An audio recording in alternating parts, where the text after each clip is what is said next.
Dnes si povíme příběh o hráči, jenž se nepopiratelně zapsal do historie League of Legends. Jeho herní kariéra napsala příběh, který by jen stěží vymyslel třeba i filmový producent. Dnes budeme mluvit o Ambitionovi.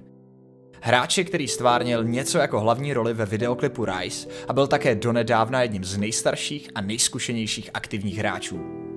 Ambition se svým týmem Samsung Galaxy pozvedl světový pohár neboli Summoners Cup a stal se mistrem světa 7. sezóny League of Legends.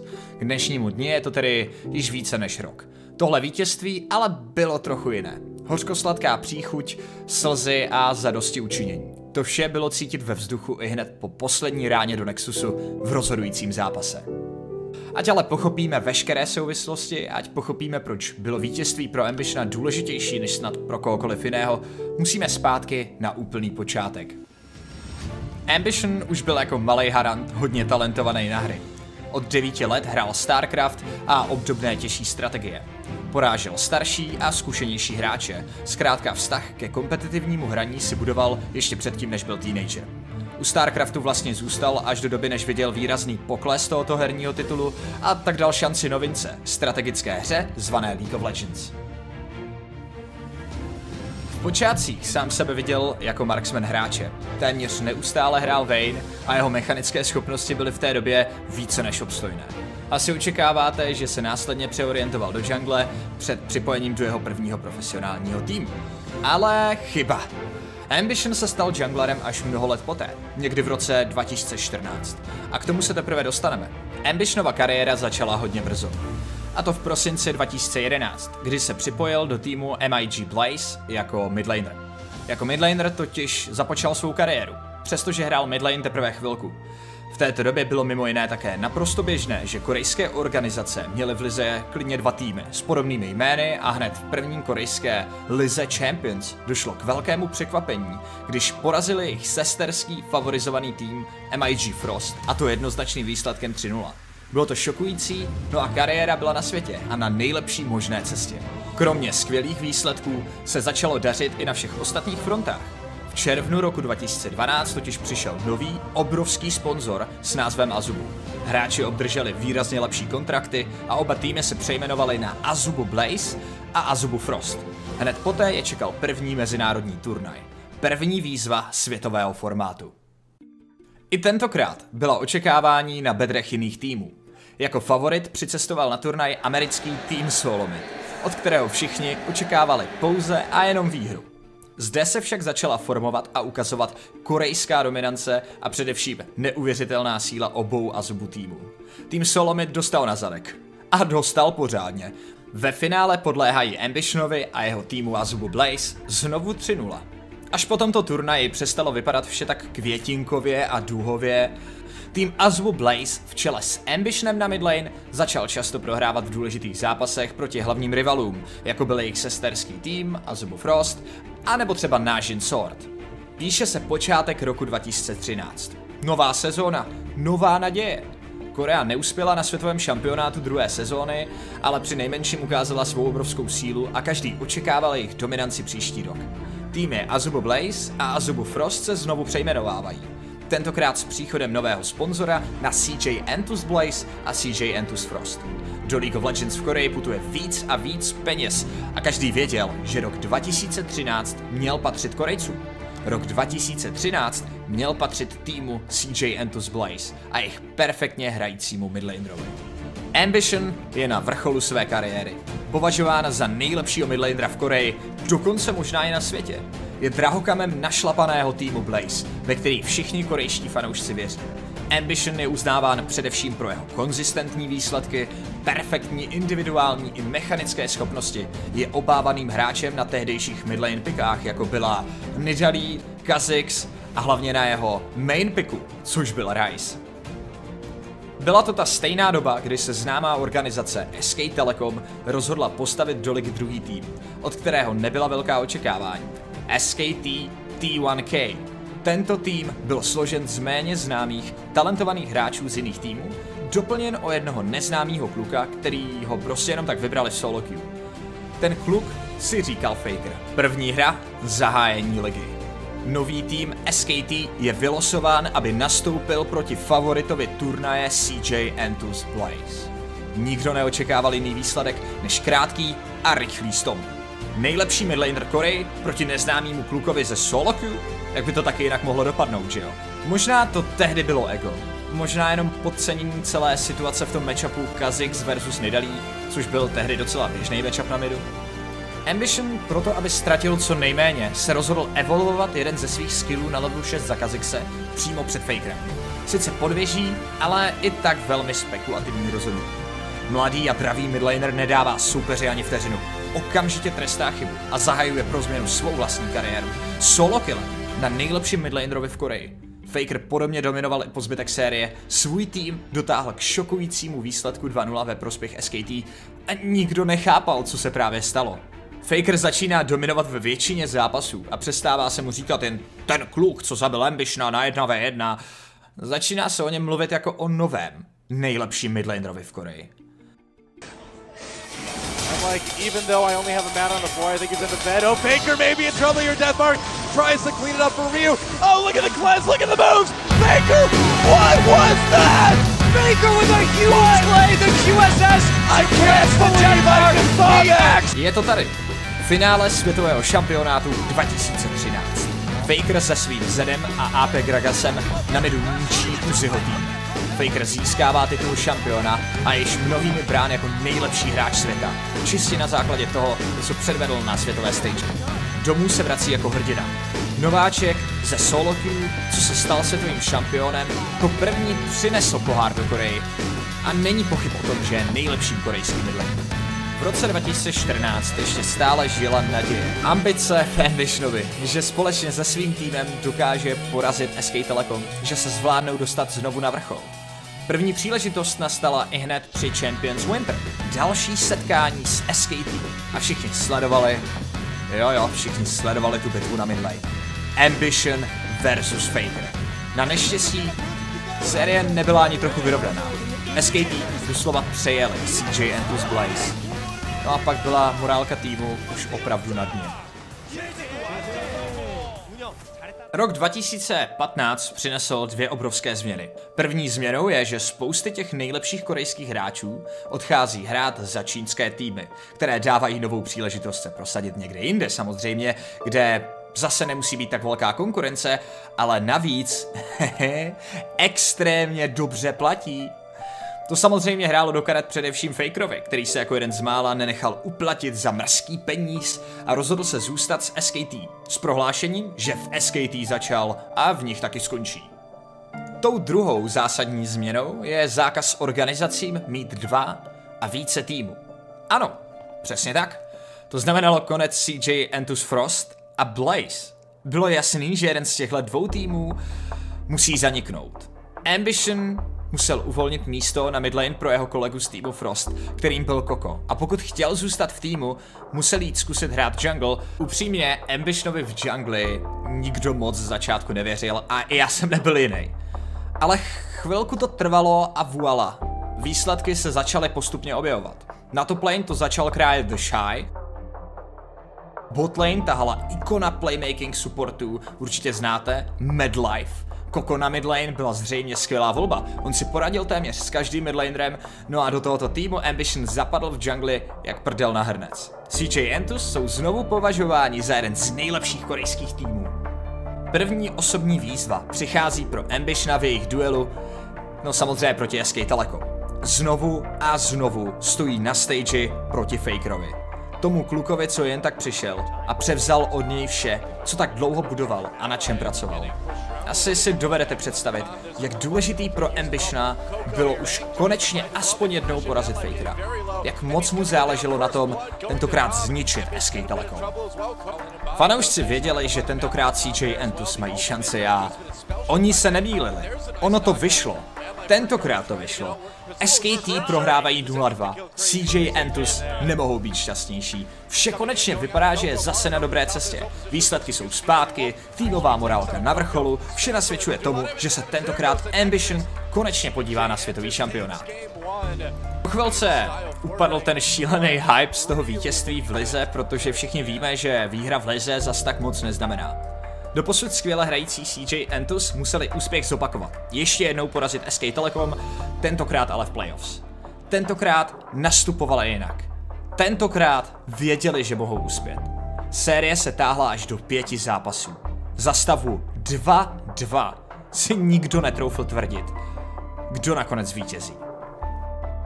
5. zápas SK Telecom versus CJ Entus. Pick ban fáze je v průběhu. Faker lokuje LeBlanc, další z jeho obávaných piků. Zápas končí za 33 minut vítězstvím SK Telecom. Fakerovo skóre na výsledné tabuli je 15-1. Ambitionovo 0-8 a jeho parťáka na midlane 0-9. Znovu se týmu Ambitiona děje to stejný. Po každé prohře proti SKT přichází jakýsi mentální kolaps. Zbytek sezóny prohrávají proti týmům jako je Q nebo Jinair. To jsou týmy, které běžně poráží a znovu se jim rozpadla naděje na světový šampionát. Byla to jen otázka času, ale z Ambitiona se postupně pro komunitu stává vtip. Velká část herní komunity se mu směje a označují ho za toho, který dostal kick z midu, aby přestal feedit lepšího midlanera, kterým je Faker, no a teď se snaží alespoň si udržet výplatní pásku tím, že trochu míň feedí v džungli. Přichází klasické narážky a urážky typu už na to nemáš, zabal to, seš starej, se s tím smíř. Ambition je na pokraji ukončení své kariéry a nemá v podstatě žádnou motivaci pokračovat. V roce 2016 však přichází docela zvláštní rozhodnutí. Ambition sice oznamuje ukončení svého působení v týmu CJ Entus, ale připojuje se k týmu Samsung, který nepůsobil úplně moc silně.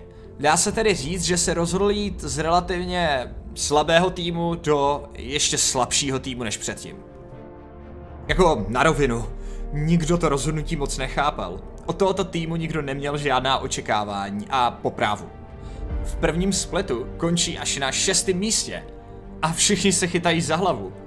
V dalším splitu sice bylo vidět nějaký zlepšení, konec konců skončili na 4. místě, pořád to ale nejsou úplně přesvědčivé výsledky, které by odkrývaly důvody, proč se Ambition rozhodl jít k Samsungu.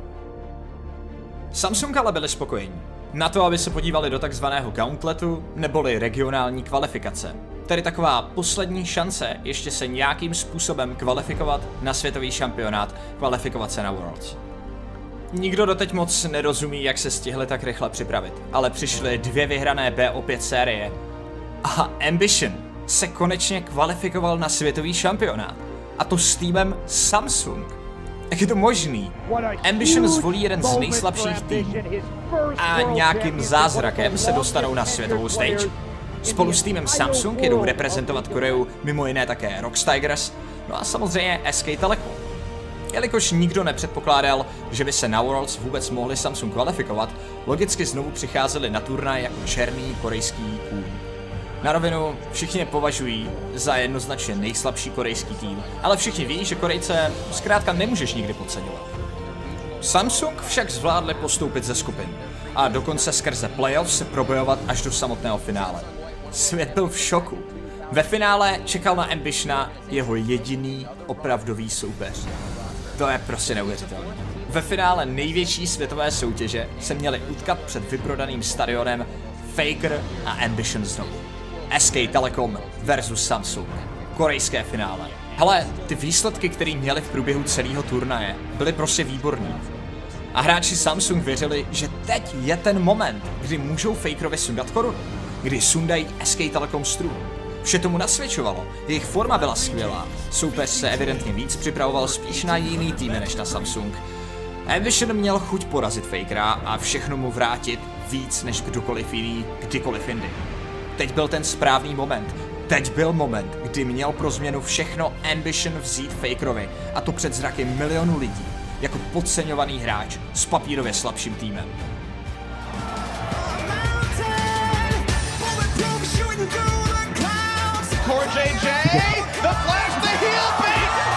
Dobré ráno, dámy a pánové. Okamžik, na který jsme čekali celý rok, nebo 2 nejlepší světové týmy. Phenomenal performances. They break their fastest record. And Samsung Galaxy, top group team. Se postavili na Summoner Cricket a Staples Center LA. SK Telecom secure #1 in their group.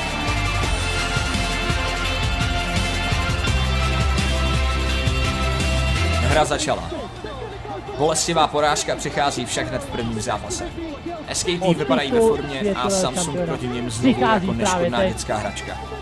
Do druhého zápasu nastoupili Samsung s ještě větší vervou. S rozdílnou strategií, ale stejným temperamentem. Znovu neúspěšně. Vše jim připadalo ztracené. Celý tým už se pomalu směřoval s tím, že soupeř je zkrátka lepší a že není šance vyhrát. I třetí zápas se vyvíjel víceméně obdobně. Samsung sice pozbírali úplně všechny draky hry, ale neustále ztráceli a Faker se svou Orianou dělal všem hráčům na mapě peklo. Pak se ale něco stalo. V nejdůležitějším momentu hry, v poslední hře, která je dělila od porážky ve finále, zvládl Ambition se svým Lee Sinem vyžrat soupeři Elder Drakea. Elder, I think this Samsung are running for Baron though right now, trying to establish vision control and force SKT to face tag that Ambition. Ambition steals the Elder Dragon. He gets away with lives. This is a Nabafovaný tým Samsung jakoby chytil úplně jinou flow. Progresivně a hlavně agresivně. Zahájili úplně jinou partii proti svému soupeři. Naprosto neuvěřitelná hra, která se zapsala do historie League of Legends, skončila tak, že v 71. minutě SKT vybuchuje Nexus a Samsung se radují z prvního vítězství. Všichni už Samsung odepsali a teď tohle? Lidi začali věřit, že Samsung mají na to srovnat. A lidé se taky nepletli. Samsung v dalším zápase díky zase skvělé kontrole draků od Ambitiona získávají i druhé vítězství. Voila, 2-2 bylo na světě. 2-2 ve finále světového šampionátu a série těsnější než spodňáry vašeho strejdy.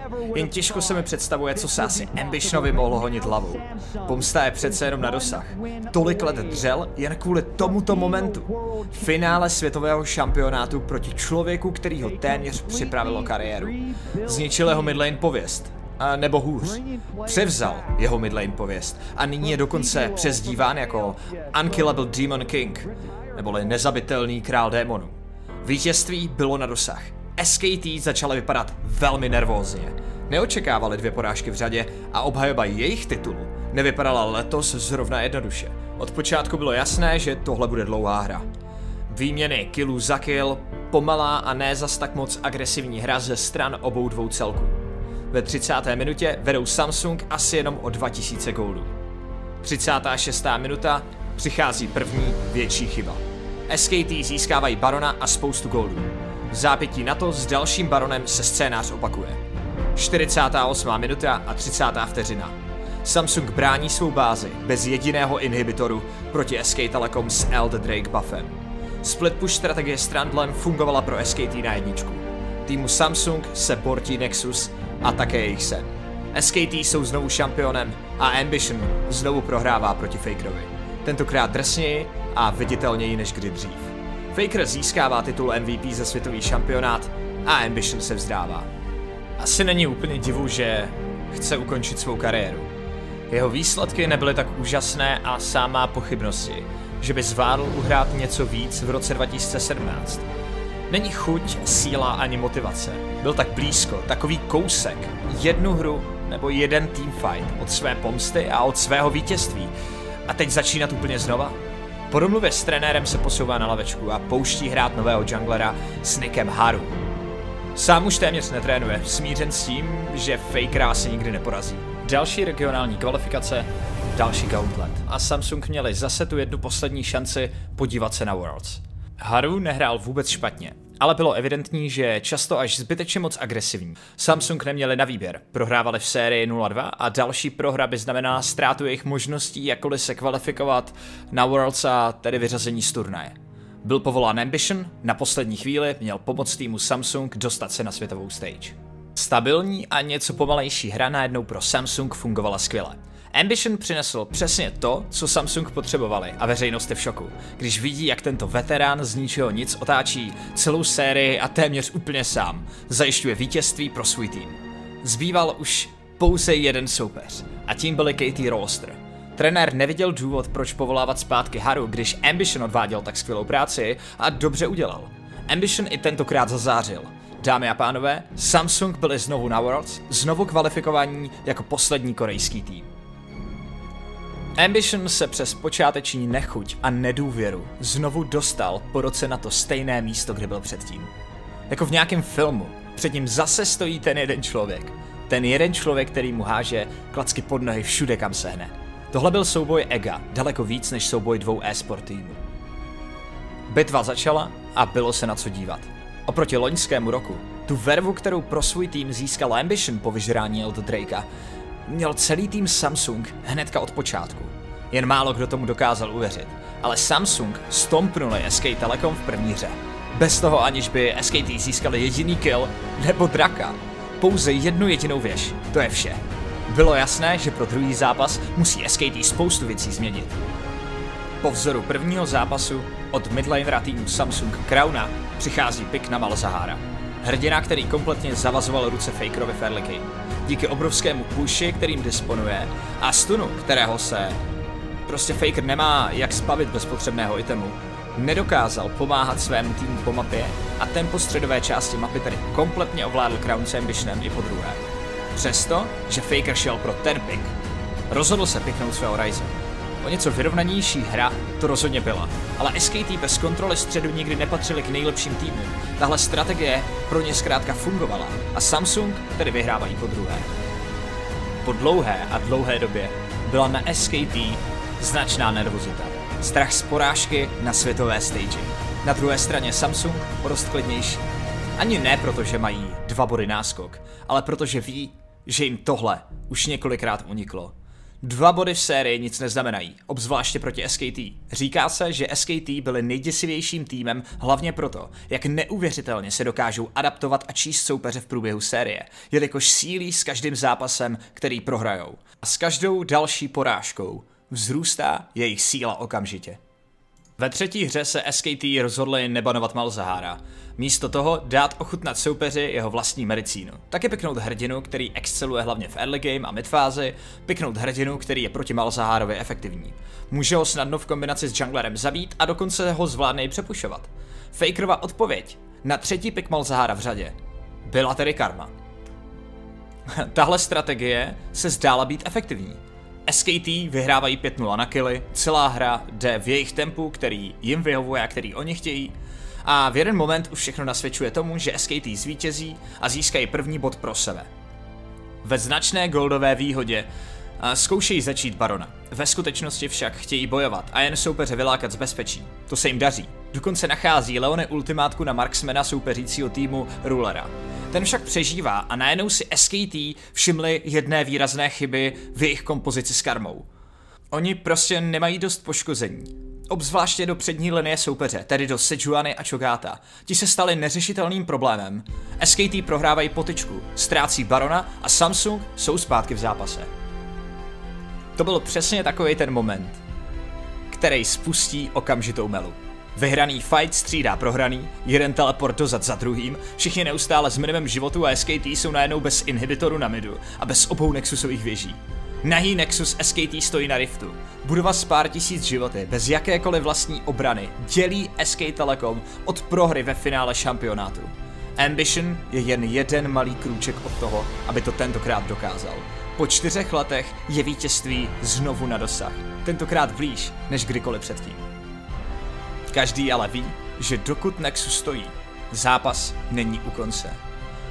S každým krokem do báze SK Telecom si teprve všichni uvědomují, co se právě teď děje. Dynastie SK Telecom je u konce. Lepší slova nemohl komentátor ani vybrat. SKT padly. Jen těžko se zapomíná na pohled Fakera, jak naprosto zničeně roní slzy přímo na stage, téměř neschopný opustit své křeslo. Na druhé straně naprosto euforická radost a upřímné štěstí, sršící z hráčů Samsung a hlavně z hráče, kterému cesta k tomuto momentu trvala více než 4 roky. Faker padl a Ambition to dokázal. Je téměř nemožné si představit, jak obrovské vítězství to pro Ambitiona muselo být. Kolikrát už to chtěl vzdát, ale vždycky našel sílu, aby pokračoval dál. Jak konec konců říká videoklip Rise, jen ti nejlepší mají ambice na to, aby povstali. Pokud jste celý tenhle příběh Ambitiona neznali, běžte si ještě jednou pustit Rise. Běžte si ještě jednou poslechnout tuhletu písničku. A tentokrát se na to nekoukejte jako na příběh nějakého kluka, co tam leze, já nevím, po skále a hraje hry a pak porazil nějakýho fakera a tak. Zkus se na to dívat jako na příběh člověka, co byl na absolutním vrcholu a spadl úplně na začátek. Odznova, krok po krůčku, musel jít plnit svůj sen a vracet se na výsluní. Dívej se na to jako na příběh korejského krále Midlane, který byl sesazen a poražen a prošel si 4 roky dlouhou cestou plnou porážek. Jen proto, aby se jednou mohl vrátit a Fakera porazit. Ambition se s námi už rozloučil a svou herní kariéru ukončil. Já osobně jsem sice Faker fanboy, ale tenhle kluk napsal jeden z nejlepších příběhů, který náš e-sport má. Já jsem Xnapy, tohle byl příběh Ambitiona a nezapomeňte mi do komentářů napsat, na čí příběh se podíváme příště.